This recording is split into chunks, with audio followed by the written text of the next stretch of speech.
بسم اللہ الرحمن الرحیم۔ السلام علیکم دوستو، میں ماہر پھر سے آپ کی خدمت میں ایک نئی ہارر سٹوری لے کر حاضر ہوئی ہوں۔ اس کہانی کا کردار آج بھی زندہ ہے، جو اس خوف سے شاید ہی باہر نکل سکے۔ ان کے ساتھ ایسا کیا پراسرار واقعہ ہوا، آئیے انہی کی زبانی جانتے ہیں۔ نومبر کی سرد اور دھندلی شام کو میں دہلی سے شملہ کے لیے نکل آیا۔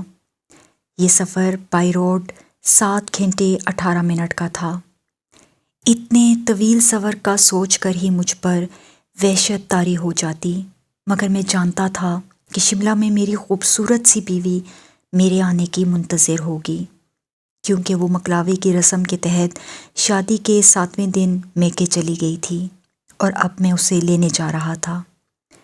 میں دہلی کے پرشور شہر سے جب شملہ کی حدود میں داخل ہوا تو ایک سکون کا احساس ہوا۔ یہاں گاڑیوں کا رش کم تھا۔ مجھے یہاں سے کفری کے پہاڑی قصبے جانا تھا، جہاں میری سسرال تھی، اور اپنی بیوی کے خیال سے ہی میرے چہرے پر ایک مسکراہٹ سی اتر آئی۔ میری شادی کو ابھی 20 دن ہوئے تھے اور میں نے سوچ رکھا تھا کہ جب میں اسے یہاں سے لے کر جاؤں گا تو پھر ہم ایک اچھا سا ہنی مون پلان کریں گے۔ اپنے جانے پہچانے راستے پر تیزی سے ڈرائیو کرتے ہوئے اب میں کفری کی جانب جا رہا تھا۔ یہ ایک چھوٹا سا پہاڑی قصبہ تھا جو سرسبز جنگلوں اور خوبصورت پہاڑوں سے گھرا ہوا تھا۔ شہر کے شور اور تناؤ سے دور پرسکون اور پرامن زندگی دیکھ کر مجھے بے حد اچھا لگ رہا تھا۔ کفری کا بورڈ دیکھ کر میں نے شکر کے کلمے پڑھے۔ میں تقریباً گھر کے نزدیک پہنچنے والا تھا اور کرن سے ملنے کی بے چینی مجھ میں آگ بھر رہی تھی۔ میں نے گاڑی کی رفتار ذرا تیز کر دی۔ اچانک میں نے محسوس کیا کہ دھند گہری ہوتی جا رہی ہے اور اسٹریٹ لائٹس دھندلی دھندلی دکھائی دے رہی ہیں۔ میں نے اپنی ہیڈ لائٹس آن کیں، لیکن ان سے زیادہ مدد نہیں ملی۔ میں آنکھیں تیزی سے جھپکاتے ہوئے آگے کا رستہ دیکھنے کی کوشش کر رہا تھا کہ گاڑی جھٹکے سے رک گئی۔ جس جگہ گاڑی رکی اس سڑک کے دونوں طرف گھنے درخت تھے اور نزدیک کوئی آبادی نہیں تھی۔ میں سیٹ سے اتر کر گاڑی کو چیک کرنے لگا۔ بظاہر گاڑی میں کوئی خرابی مجھے نظر نہیں آ رہی تھی، تو مجھے تھوڑی سی تشویش ہوئی۔ میں اپنے ہیجان کو قابو کرنے کے لیے سگریٹ سلگا لی اور گاڑی سے ٹیک لگا کر کش لینے لگا۔ مجھے یہاں کھڑے کافی دیر ہو گئی تھی، لیکن اب تک نہ تو یہاں سے کوئی سائیکل اور نہ ہی کوئی گاڑی گزری۔ یہاں عجیب سی ویرانی تھی۔ ٹھنڈ بھی بڑھنے لگی تو میں نے جیکٹ میں ہاتھ ڈال لیے۔ میں جوں ہی گاڑی میں بیٹھنے کے لیے مڑا ہی تھا کہ اچانک میری نظر درختوں کے پاس ایک سفید پرچھائی پر پڑی، اور پھر دیکھتے ہی دیکھتے مجھے یہاں پر ایسی کئی پرچھائیاں یکے بعد دیگرے نظر آنے لگیں۔ ابھی میں یہ غور ہی کر رہا تھا کہ مجھے ایک کالے رنگ کا بھیڑیا دکھائی دیا، جسے دیکھ کر مجھے ایک جھرجھری سی آ گئی، کیونکہ وہ ایک عام بھیڑیے کے مقابلے میں کافی بڑا تھا۔ میرے دیکھتے ہی دیکھتے اس نے جھاڑیوں کی طرف چھلانگ لگائی اور پھر ایک کالی بکری کو منہ میں دبوچ کر باہر لے آیا، اور زندہ ہی اس بکری کا گوشت نوچ نوچ کر کھانے لگا۔ بکری بری طرح سے تڑپ رہی تھی۔ جان کنی کے عالم میں پھڑ پھڑاتی بکری کی خوفناک آوازیں دل کو چیر رہی تھیں۔ میری نظر تو اس منظر پر جم سی گئی۔ دوسری طرف یہ بھیڑیا ہر بار گوشت نوچنے کے بعد جب میری طرف دیکھتا تو اس کی سرخ آنکھیں کسی گاڑی کی ہیڈ لائٹ کی طرح چمکنے لگتیں۔ میں نے آج تک کسی جانور کی اس طرح سے چمکتی ہوئی آنکھیں نہیں دیکھی تھیں۔ اچانک اس نے ادھ کھائی بکری ایک طرف پھینک دی۔ بکری ابھی بھی زندہ تھی۔ یہ منظر دیکھ کر تو میرا دماغ ہی معاف ہو گیا۔ اچانک اس نے اپنا جبڑا کھولا تو اس خونخوار جانور کے نوکیلے دانت دیکھ کر میرے رونگٹے کھڑے ہو گئے، اور میرے پیروں سے زمین تو تب نکلی جب وہ غیر محسوس انداز میں دھیرے دھیرے میری طرف بڑھنے لگا۔ لیکن مجھے ایسا لگ رہا تھا کہ میں اس بھیڑیے کے زہر میں پتھر کا ہو گیا ہوں۔ پھر اچانک میرا دماغ خطرہ محسوس کر کے جاگ سا گیا اور میں نے فوراً اپنی گاڑی کا دروازہ تیزی سے کھولا اور گاڑی میں بیٹھ کر جلدی سے دروازہ بند کیا اور اپنی گاڑی لاک کر دی۔ تبھی میں نے شیشے سے باہر جب دیکھا تو میرا دل اچھل کر خلق میں آ گیا، کیونکہ اس بھیڑیے کے ساتھ ساتھ کئی سفید پرچھائیاں بھی مجھے اپنی طرف آتے ہوئے دکھائی دیں، جو میری گاڑی سے تھوڑے سے فاصلے پر آ کر رک گئیں، اور اب وہ سب اپنی لال لال آنکھوں سے مجھ پر اپنی نظریں جمائے کھڑے تھے۔ خوف سے میرے ہاتھ پیر ٹھنڈے ہونے لگے۔ میں کپ کپاتے ہاتھوں کے ساتھ گاڑی کو بار بار سٹارٹ کرنے لگا اور ساتھ ساتھ باہر بھی دیکھتا۔ وہ بھیڑیا ان پرچھائیوں کے ساتھ وہیں کھڑا تھا، جسے دیکھ کر میرا گلا خشک ہونے لگا، کیونکہ ایسے مناظر میں نے فلموں اور ڈراموں میں تو دیکھ رکھے تھے، مگر حقیقت میں اس طرح کا واسطہ مجھے کبھی نہیں پڑا تھا۔ شام کا اندھیرا اور دھند تیزی سے بڑھنے لگی اور تھوڑی دیر بعد ہی دھند اتنی تیزی سے بڑھی کہ ارد گرد نظر آنے والے درخت بھی دکھائی دینا بند ہو گئے، جس کی وجہ سے وہ خوفناک منظر میری نظروں سے اوجھل ہو گیا تو میں نے سکھ کا سانس لیا، لیکن میں اندر ہی اندر بہت زیادہ گھبرا گیا تھا، کیونکہ نہ تو گاڑی سٹارٹ ہو رہی تھی اور نہ ہی سڑک سے مجھے کوئی گاڑی گزرتی ہوئی دکھائی دی کہ جس سے روک کر میں مدد کے لیے کہتا۔ اب تو حالات یہ تھے کہ میں گاڑی سے باہر نکل کر بھی پیدل جاتے ہوئے گھبرا رہا تھا۔ میں نے جی پی ایس استعمال کرنے کی امید میں اپنا فون چیک کیا، لیکن کوئی سگنل نہیں تھے اور فون کی بیٹری بھی کم تھی۔ میں نے شدید غصے میں اپنا موبائل ساتھ والی سیٹ پر پھینک دیا۔ میں نے اس بار بھی گاڑی سٹارٹ کرنے کی کوشش کی، لیکن ناکام ہو گیا۔ میں نے دوبارہ موبائل ہاتھ میں لیا اور اپنی بیوی کے واٹس ایپ پر میسج کیا، اس امید پر کہ جب کبھی سگنل آئے تو میرا میسج اس تک پہنچ جائے گا۔ میں نے اسے بتایا کہ میں کہاں کھڑا ہوں اور یہ لکھ کر میں نے میسج سینڈ کر دیا، اور پھر ایک گہری سانس بھر کر میں سیٹ کی پشت سے سر ٹکایا ہی تھا کہ اچانک میری گاڑی کے پچھلی سائڈ پر کوئی چیز زور سے گری تو میں سیٹ پر اچھل پڑا۔ میں نے گردن گھما کر پیچھے دیکھا تو شیشے کے باہر ایک انتہائی بگڑی شکل کی مخلوق تھی اور اس کا چہرہ جلا ہوا تھا، اور وہ شیشے سے چہرہ ٹکائے اپنی سفید آنکھوں سے مجھے مسکرا کر دیکھ رہی تھی۔ اسے دیکھ کر میری چیخ نکل گئی۔ میں نے جوں ہی گردن موڑی تو سامنے ونڈ اسکرین پر وہی بھیڑیا بیٹھا ہوا دکھائی دیا تو میری سانس رک گئی اور دل کانپ گیا۔ بھیڑیے کے منہ کو تازہ خون لگا ہوا تھا اور وہ ونڈ اسکرین سے منہ ٹکائے میری طرف خون خوار نظروں سے دیکھ رہا تھا تو میرا پورا بدن پسینے پسینے ہو گیا اور اب میں باقاعدہ چیخنے لگا۔ اچانک مجھے اپنے دائیں بائیں بھی کچھ کھڑپڑ کی آوازیں آنے لگیں، جیسے باہر میری گاڑی کو کسی ان دیکھی مخلوق نے اپنے گھیرے میں لے لیا ہو۔ پھر ایک دم مجھے بھیڑیوں کی ہولناک آوازیں آنا شروع ہو گئیں۔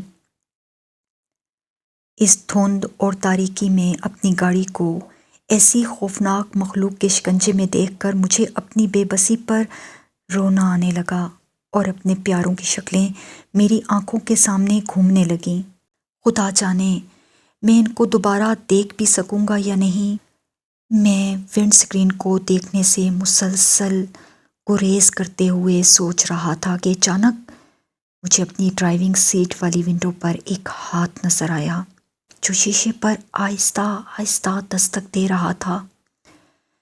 میں نے خوفزدہ نظروں سے اسے دیکھا۔ میری سانسیں تیز ہونے لگیں اور پھر دیکھتے ہی دیکھتے میری گاڑی کے تمام شیشوں پر تیز تیز دستک ہونے لگی۔ پوری گاڑی ان دستک کی آوازوں سے گونج اٹھی۔ میں کبھی پیچھے دیکھتا اور کبھی آگے دیکھتا، میرے اعصاب شل ہو رہے تھے۔ اب میری گاڑی کو باہر سے کھولنے کی بھی مسلسل کوشش کی جا رہی تھی۔ اگر دروازے کھل گئے تو، یہ سوچ کر ہی میرا دل اچھل کر خلق میں آ گیا، میرا دل خوف سے کانپنے لگا۔ مجھے لگ رہا تھا کہ میری موت کا وقت نزدیک ہی ہے۔ اسی دوران گاڑی کی چھت پر کودنے کی بھی آوازیں آنے لگیں۔ مجھے ایسا لگا جیسے ابھی گاڑی کی چھت ٹوٹ کر میرے سر پر گر جائے گی۔ شیشوں پر پڑنے والی خوفناک دستک جاری تھی اور ساتھ ہی ساتھ باہر سے بھیڑیوں کے رونے کی آوازیں ماحول کو اور بھی آسیب زدہ کر رہی تھیں۔ میں اب پیچھے مڑ کر تو نہیں دیکھ پا رہا تھا کیونکہ میرے اندر ہمت ہی ختم ہو چکی تھی، مگر میری نظریں اس بھیڑیے پر جم سی گئی تھیں جو آرام سے بونٹ پر بیٹھا ہوا میرے خوف کا لطف لے رہا تھا۔ اس کی لال لال آنکھیں مجھ پر جمی ہوئی تھیں اور میں اس پر سے بار بار نگاہیں ہٹا رہا تھا۔ اچانک میرے موبائل پر کال آنے لگی۔ میں جو ہی موبائل اٹھانے لگا تو وہ نیچے گر گیا۔ میں اسے اٹھانے کے لیے نیچے جھکا اور وہاں سے کال اٹھائی تو میری بیوی کے بھائی کا فون تھا جو مجھ سے پوچھ رہا تھا کہ میں کہاں ہوں، لیکن خوف سے میری گھگی بندھی ہوئی تھی۔ پتہ نہیں میں نے اسے کیا بتایا کیا نہیں کہ اچانک میری بیوی کی آواز آئی، یا اللہ خیر ہو، اور اس کے ساتھ ہی کال کٹ گئی۔ میں ہیلو ہیلو کرتا رہا اور پھر رونے لگا۔ تبھی میری زبان پر اللہ کا ورد جاری ہو گیا۔ میں نے فوراً آیت الکرسی پڑھنی شروع کر دی اور اچانک مجھے ایسا لگا جیسے کسی نے میری گاڑی کو زور سے دھکا مارا ہو اور گاڑی خود بخود چلنا شروع ہو گئی ہو۔ میں سیدھا ہو کر بیٹھا تو دیکھا سامنے ونڈ سکرین کے آگے اب وہ بھیڑیا نہیں بیٹھا ہوا تھا، لیکن میری گاڑی کے دائیں بائیں عجیب سی مخلوق میری گاڑی کے ساتھ ساتھ چل رہی تھی۔ میں نے اللہ کا نام لے کر ایک بار پھر گاڑی کو سٹارٹ کرنے کی کوشش کی تو گاڑی سٹارٹ ہو گئی، تو میں تیزی سے گاڑی کو بھگانے لگا اور ساتھ ساتھ آیت الکرسی بھی پڑھتا جاتا۔ اب وہ مخلوق پیچھے رہ گئی تو میں نے گاڑی کی رفتار دھیمی کر دی۔ میں ان راستوں سے اچھی طرح واقف تھا، لیکن تھوڑی دور جانے پر مجھے ایسا لگا جیسے میں غلط راستے پر جا رہا ہوں۔ یہ وہ راستہ نہیں ہے جس پر میں ہمیشہ سفر کرتا رہا۔ یا خدا، اب میں کہاں جا رہا ہوں؟ مجھے اپنے ماتھے پر ٹھنڈا پسینہ اور سینے میں جکڑن محسوس ہونے لگی۔ پھر میں نے گاڑی سڑک کے کنارے روک دی اور چاروں طرف نظر دوڑائی۔ دھند کے سوا کچھ نظر نہیں آیا۔ میں نے گاڑی سے نکلنے کا فیصلہ کیا اور ذرا آگے سڑک تک آ گیا کہ شاید یہاں سے گزرتی کسی گاڑی کی مدد لے سکوں۔ اچانک مجھے خوف کی لہر اپنی ریڑھ کی ہڈی میں محسوس ہوئی تو میں واپس اپنی گاڑی کی طرف بھاگا اور گاڑی کے دروازے کو کھولنا چاہا، مگر یہ کیا، دروازہ ہی نہیں کھل رہا تھا۔ میں نے ہینڈل کو بار بار کھینچا لیکن وہ ہل ہی نہیں رہا تھا۔ میں نے گاڑی کے اندر دیکھا اور اگنیشن پر اپنی چابیاں دیکھیں تو میرے رونگٹے کھڑے ہو گئے۔ میری گاڑی تو لاک تھی۔ خوف سے میں دائیں بائیں نظریں دہرانے لگا۔ اچانک مجھے اپنے قریب ہی بھیڑیے کی آواز سنائی دی تو پلٹ کر پیچھے دیکھا تو کچھ نہ تھا، لیکن آوازیں مستقل آ رہی تھیں تو میرے تمام بدن کے رونگٹے کھڑے ہو گئے۔ میں آنکھیں پھاڑے دائیں بائیں دیکھنے لگا کہ مجھے تھوڑے سے فاصلے پر وہی کالے رنگ کا بھیڑیا اپنی لال آنکھوں کے ساتھ دکھائی دیا، تو مجھے اپنی رگوں میں خون منجمد ہوتا ہوا محسوس ہوا۔ میری رہی سہی ہمت بھی ختم ہو گئی۔ میں گاڑی کا دروازہ کھولنے کے لیے تیزی سے گاڑی کے ہینڈل کو گھمانے لگا اور پھر مایوس ہو کر میں نے گاڑی کے شیشوں کو اپنے ہاتھوں سے توڑنے کی کوشش کی۔ ساتھ ساتھ میں مڑ کر اس بھیڑیے کی طرف بھی دیکھتا جاتا جس کا فاصلہ مجھ سے کم رہ گیا تھا۔ وہ کسی وقت بھی مجھ پر حملہ آور ہو سکتا تھا، یہ سوچتے ہی میں چیخنے لگا۔ میں نے گاڑی کے دروازے پر کئی زوردار ٹھوکریں ماریں کہ شاید کسی طرح دروازہ کھل جائے اور میری جان بچ جائے، لیکن بے سود میں نے محسوس کیا کہ میرے گال آنسوؤں سے بھیگ چکے ہیں اور میں اس پراسرار جگہ پر بری طرح سے پھنس گیا ہوں۔ نا امیدی اور بے بسی محسوس کرتے ہوئے میں چاروں طرف دیکھنے لگا۔ میں شاید کبھی اپنے خاندان کو دوبارہ نہ دیکھ سکوں۔ جب تک وہ مجھ تک پہنچیں گے شاید میں مر چکا ہوں یا غائب ہو چکا ہوں گا۔ میں آنکھیں بند کر کے مسلسل یہی سوچے جا رہا تھا اور معجزے کے لیے دعا بھی کرنے لگا۔ پھر آنکھیں کھول کر میں نے اپنی ممکنہ موت کی طرف دیکھا تو وہ بھیڑیا تو مجھے کہیں نظر نہ آیا، لیکن اسی وقت مجھے اپنے کندھے پر ٹھنڈا ہاتھ اور کان میں سرگوشی محسوس ہوئی۔ تمہارے گھر کا راستہ ہم نے بند کر دیا ہے، اور پھر ہلکا سا کہکا سنائی دیا۔ میں نے مڑ کر دیکھا تو دھند میں ایک سیاہ خوفناک سایہ میری ہی طرف آ رہا تھا۔ میں نے چیخ کر آنکھیں بند کر لیں اور پھر اونچی اونچی آواز سے آیت الکرسی پڑھنے لگا۔ اچانک میرے ہاتھ میں دبا گاڑی کے دروازے کا ہینڈل ہلا اور دروازہ کھل گیا تو میں نے فوراً گاڑی کے اندر چھلانگ لگاتے ہوئے دروازے کو بند کر لیا اور زور زور سے آیت الکرسی اور چاروں کل پڑھنے لگا۔ گاڑی سٹارٹ کرنے کی کوشش کی تو وہ بھی سٹارٹ ہو گئی تو میں نے اللہ کا شکر ادا کیا اور تیزی سے اپنی گاڑی بھگائی، لیکن سامنے سے آتی گاڑی کو دیکھ کر میرے اوزان بحال ہو گئے اور میں نے اپنی رفتار آہستہ کر لی۔ اچانک میرے موبائل پر کال آئی تو میں نے فوراً کال اٹینڈ کی تو میرے برادر نسبتی یعنی میرے برادر ان لا نے مجھے کہا کہ بھائی گاڑی روک لیں، ہم آ گئے ہیں۔ تو میں نے اللہ کا شکر ادا کرتے ہوئے اپنی گاڑی فوراً روک لی۔ جو ہی وہ اپنی گاڑی سے اتر کر میری طرف آئے تو میں نے اپنی گاڑی کا دروازہ کھولا اور ان کے گلے لگ گیا۔ میری حالت انتہائی خراب تھی، اسی لیے انہوں نے مجھ سے کوئی سوال جواب نہ کیا اور مجھے اپنی گاڑی میں بٹھا لیا، جبکہ میری گاڑی ان کے چھوٹے بھائی نے ڈرائیو کی۔ میں جب گھر پہنچا تو مجھے شدید بخار ہو رہا تھا، لیکن میڈیسن خالی پیٹ تو نہیں دی جا سکتی تھی، اسی لیے انہوں نے مجھے پہلے کھانا دیا، لیکن مجھ سے ایک لقمہ بھی کھایا نہیں گیا۔ تو انہوں نے مجھے زبردستی گرما گرم دودھ پلایا اور پھر پیناڈول دی، لیکن صبح تک میرا بخار نہ اترا اور میں بار بار ڈر بھی رہا تھا۔ میرے سسرال والے سبھی میرے گرد جمع تھے اور کرن میری حالت کی وجہ سے بہت پریشان تھی۔ میں نے ان سب کو راستے میں پیش آنے والے تمام واقعات کے بارے میں بتایا تو میرے سسر جو کہ عالم دین تھے وہ ایک دم میری کیفیت کو بھانپ گئے۔